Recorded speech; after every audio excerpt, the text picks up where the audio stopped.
My dear student, चूंकि LLB प्रथम semester के जो भी छात्र हैं उनका जो चौथा पेपर है वो अपकृत विधि प्रथम का है, तो उसमें मैंने आपको जो आपका सेकंड यूनिट है उसमें सेकंड यूनिट का जो मेन जो है पार्ट है वो उसमें आपने देखा जनरल एक्सेप्शन का यूनिट है। उसमें अभी तक मैंने 7 जो है टॉपिक्स को कंप्लीट कराया हुआ है। 8वां टॉपिक है जुडिशियल एक्ट्स और क्वासी जुडिशियल एक्टिविटीज। कब एक प्रतिवादी, कब एक जो है व्यक्ति किसी मामले में न्यायिक अथवा अर्ध न्यायिक कृत्य करते हुए अगर उसके द्वारा कोई अपकृत्य हो जाता है तो ऐसी दशाओं में कब एक प्रतिवादी को बचाव मिलेगा।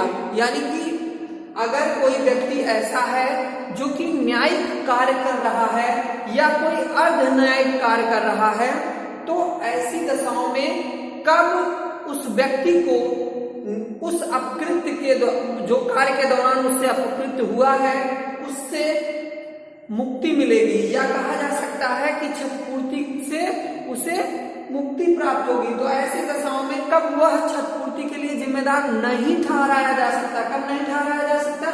सबसे पहले न्यायिक कृत्य किसे कहते हैं इसके बारे में हम देखते हैं। आपने देखा होगा कि भारतीय दंड संहिता 1860 की धारा 77 और 78 में लिखा हुआ है कि न्यायिक कार्य के दौरान किए गए कार्य के लिए जो है अगर कोई तथ्य की भूल या ऐसी स्थिति आती है तो उस दौरान क्या उसे छूट मिलती है। यानी कि जैसे जो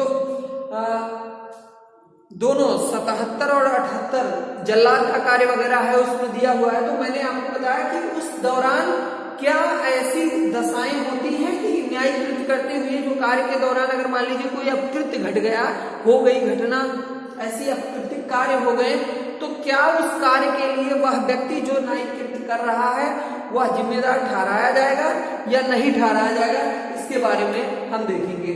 यानी कि ऐसा कोई कृत्य जो कि न्यायिक पद पर धारण करते हुए उस कार्य के नियोजन के कार्य के दौरान यानी कि अपनी अधिकारिता का प्रयोग करते हुए किया जा रहा है किसी न्यायाधीश के द्वारा या किसी मजिस्ट्रेट के द्वारा जो कि न्यायिक कृत्य कर रहा है, या किसी ऐसे व्यक्ति के द्वारा जो कि न्यायिक कृत्य का कार्य कर रहा है।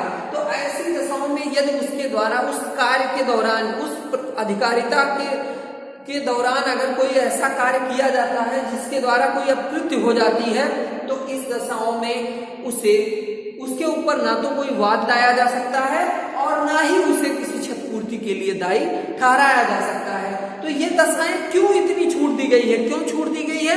क्योंकि ये जो है निष्पक्ष न्याय के लिए दी गई है, निष्पक्ष न्याय के लिए दी गई है।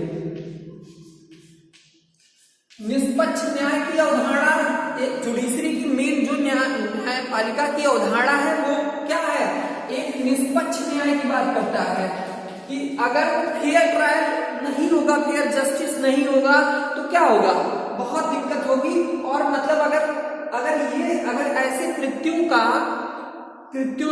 को एक न्यायाधीश को, एक मजिस्ट्रेट को या ऐसे एक व्यक्ति को जो कि कोई न्यायिक कृत्य कर रहा है उसे अगर छोटी छोटी अपकृत्यों से अगर संरक्षण न दिया जाएगा तो क्या होगा? वो भय के अधीन हो जाएगा या किसी जो है अपहानि या ऐसे क्षतिपूर्ति के जो है अगर ऐसे उस पे वाद लाए गए तो हमेशा वो क्या होगा? भय के अधीन रहेगा, कोई उचित निर्णय नहीं दे पाएगा। तो इसलिए ये प्रोटेक्शन का काम करता है।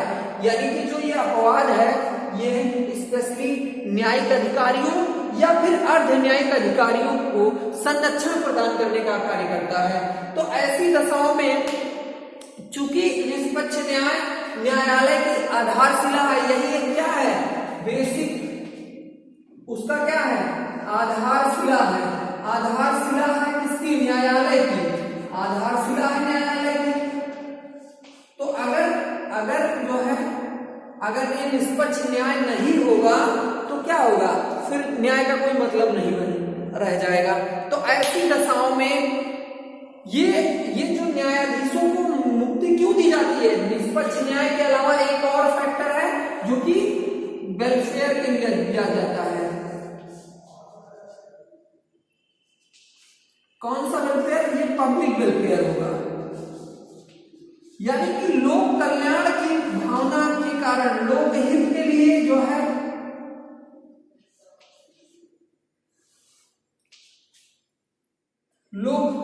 पब्लिक इंटरेस्ट की बात कही गई है, लोक हित की बात कही गई है। पब्लिक वेलफेयर में ऐसे, लोक कल्याण में ऐसे कार्य किए जाते हैं ताकि ये जो छूट दी जाए, ताकि बिना निष्पक्ष न्याय दे सके, और ऐसा न्याय जो कि भय रहित हो, यानी कि बिना भय के निष्पक्ष न्याय दिया जाए, जो कि लोक कल्याण के लिए आवश्यक है। इसलिए इस जो ये अपवाद है प्रतिवादी को स्पेशली दिया गया है। ऐसे कार्यों में प्रतिवादी हमेशा कोई न्यायिक अधिकारी होगा या फिर अर्ध न्यायिक अधिकारी होगा। इसमें जो प्रमुख केस आया हुआ था, एक केस आया हुआ था पीकार्क वर्सेस बेल। पीकार्क वर्सेस वेल का केस आया हुआ था। पीकार्क वर्सेस वेल का केस 1839 में आया हुआ था, 1839 में। इस केस में ये कहा गया कि जो निम्न कोर्ट के, यानी कि अधीनस्थ कोर्ट के जो न्यायाधिकारी होते हैं, उनको कार्य के दौरान ये कहना होता है, उनको ये बताना पड़ता है कि ये उनकी अधिकारिता के अंतर्गत उन्होंने ये कार्य किया है, यानी कि जो उन्हें अधिकार प्राप्त था, जो उनकी जो अधिकारिता उनके जुरिडिक्शन में वो कार्य आ रहा था, उस कार्य को करने के दौरान उनसे ऐसी अपकृत्य हो गई, इसलिए उनको संरक्षण दिया जाएगा। कोर्ट ने इस मामले में और एक बात कही कि जो उससे अपर कोर्ट, यानी कि उच्च न्यायालय जो होते हैं, उसमें हमेशा जो है, हमेशा ऐसा कृत्य अधिकारिता के अंतर्गत आ रहा है कि नहीं आ रहा है, ये वादी साबित करेगा। यानी कि अगर वो उच्च न्यायालय अगर कोई कृत्य करता है, कृत्य करने के दौरान, यानी कोई न्यायिक कृत्य कर रहा है, उस न्यायिक कृत्य करने के दौरान कोई अपकृत्य हो जाती है, तो वादी ये कहता है कि उन्होंने अपनी अधिकारिता से बाहर जाकर उच्च न्यायालय ने मेरा निर्णय दिया। तो ये बात जो है, इसे साबित करने का भार किसका होगा?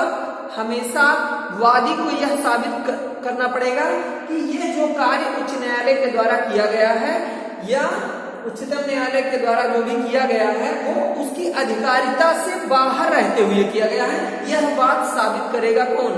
स्वयं वादी साबित करेगा। इसी बात को इस केस में बताया गया है। इससे संबंधित एक भारत में बहुत महत्वपूर्ण जो है नियम है, जो कि भारतीय न्यायिक अधिकारी संरक्षण अधिनियम 1850 है। इसको देखेंगे कि एक हमारे इंडियन फेवर में जुडिशियल ऑफिसर्स के प्रोटेक्शन के लिए एक लाया गया है, एक एक्ट है, जो कि न्यायिक अधिकारी संरक्षण अधिनियम है। न्यायिक अधिकारी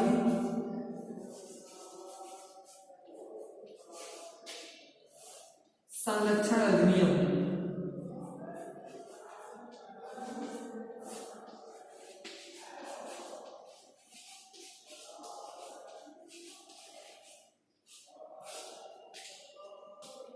1850। ये जुडिशियल ऑफिसर प्रोटेक्शन एक्ट जो आया था, ये इसलिए आया ताकि इसमें ये स्पष्ट रूप से क्लियर कर दिया कि निम्न कोर्ट या उच्च न्यायालय, यानी कि अधीनस्थ न्यायालय या उच्च न्यायालय, इनके अधिकारों में कोई ऐसा अंतर नहीं होगा जो कि क्षेत्राधिकार के मामलों से संबंधित हो।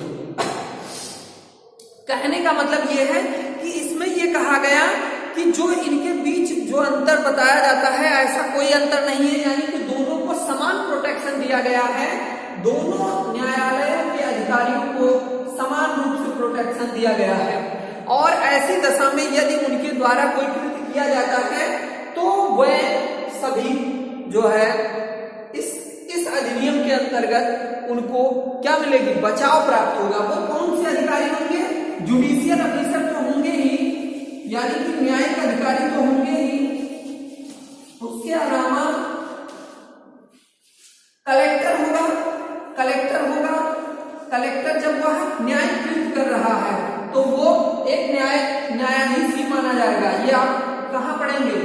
हमेशा आप देखेंगे कि 20 में वो 19 में दिया हुआ है आरटीसी में, वहां भी आप देख सकते हैं कि न्यायाधीश कौन है। तो ऐसी दशा में आप और देखेंगे एक मध्यस्थ होता है। मध्यस्थ जब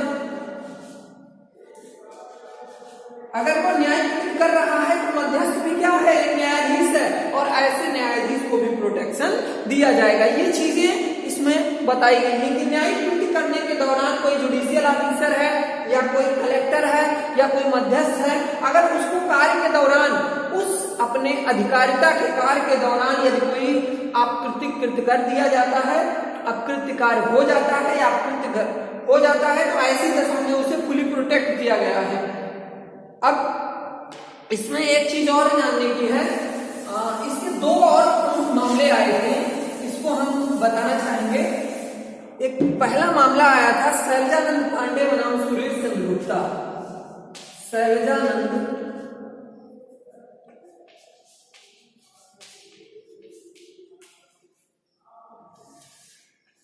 पांडे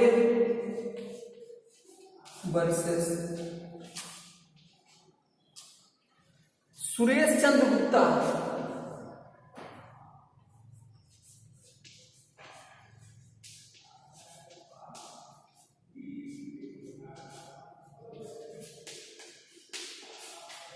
(1969) का केस था ये। इस केस में क्या होता है कि एक जो है पुलिस मजिस्ट्रेट होता है, वो अपनी अधिकारिता से बाहर जाकर वादी को गिरफ्तार करने का आदेश देता है और उसे कारावास में भेज दिया जाता है। यानी कि जो ये अधिकारी महोदय थे, ये सुरेश चंद्र गुप्ता जी, इन्होंने क्या किया? वादी को उस अपनी अधिकारिता के अधिकारिता क्षेत्र से, यानी कि अपनी जुरिडिक्शन से उनको जो पावर दी गई है हमारे अधिनियम के द्वारा, हमारे लॉ के अकॉर्डिंग, उससे बाहर जाकर वो क्या करते हैं? उस वादी को गिरफ्तार करने का आदेश देते हैं और वादी गिरफ्तार हो जाता है और वादी कारावासित हो जाता है, यानी कि उसे जेल में डाल दिया जाता है। वादी इनके खिलाफ इस अधिकारिता के उल्लंघन के अंतर्गत मुकदमा दायर करता है और कहता है कि इन्होंने अपनी अधिकारिता से बाहर जाकर व्यक्ति को मुझे गिरफ्तार कराया और मुझे जेल में डाल दिया।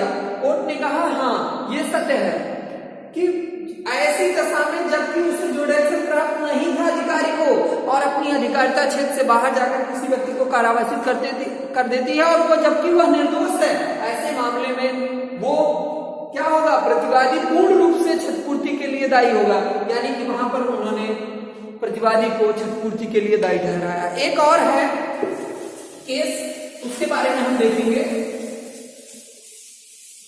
एक केस है अनवर हसन बनाम अजय कुमार। अनवर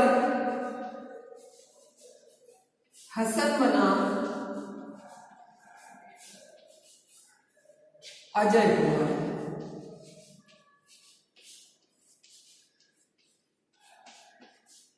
वो AIR 1965 का केस है। इस मामले में क्या होता है कि एक जो है,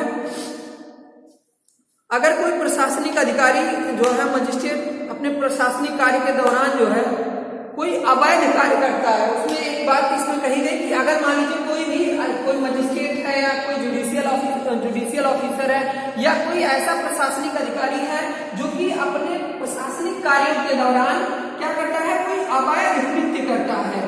अवैध कृत्य में बहुत सारी चीजें इलीगल में आती हैं, आपने पढ़ाई है।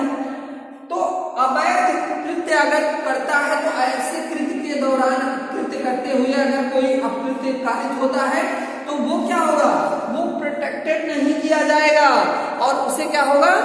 हमेशा अगर किसी वादी को क्षति होती है तो उसके लिए जिम्मेदार ठहराया जाएगा। तो यानी कि जुडिशियल एक्टिविटीज में भी कोई जरूरी नहीं है कि किसी न्यायिक अधिकारी को या किसी मजिस्ट्रेट को या किसी मध्यस्थ को पूर्ण रूप से जो है मुक्ति प्रदान कर दे, यानी कि पूर्ण रूप से ये जो है इस अपवाद का लाभ ले सके। यदि वह अपनी अधिकारिता के अंतर्गत कार्य कर रहे हैं और उस दौरान कोई अपकृत्य हो जाता है, और वो एक जनरल बात है कि वो कैसा होना चाहिए? युक्त होना चाहिए।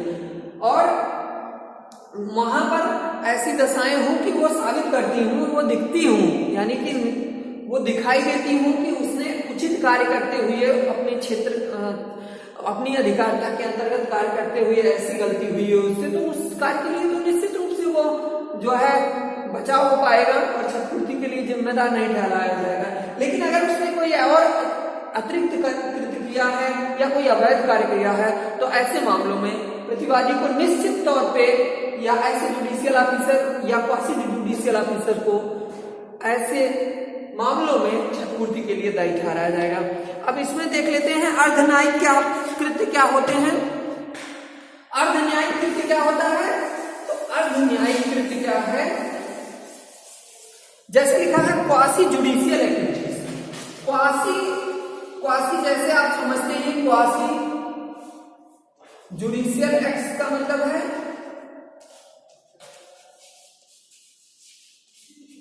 देखिए ऐसे, देखिए सारे जो कोई कानून बनता है क्या होता है, वो हमेशा जो है विधायिका के द्वारा कानून बनाया जाता है। कभी कभी क्या होता है कि सरकार कानून बना देती है, लेकिन कुछ ऐसे संस्थान, ट्रस्ट या कोई मान लीजिए कोई यूनिवर्सिटी है, सिटी या कोई ट्रस्ट है या फिर मान लीजिए कॉर्पोरेशन है, यानी निगम वगैरह, ये जो है ये क्या करते हैं अपने लिए जो है स्पेशल एक सब रूल्स बनाते हैं, यानी कि नियम बनाते हैं।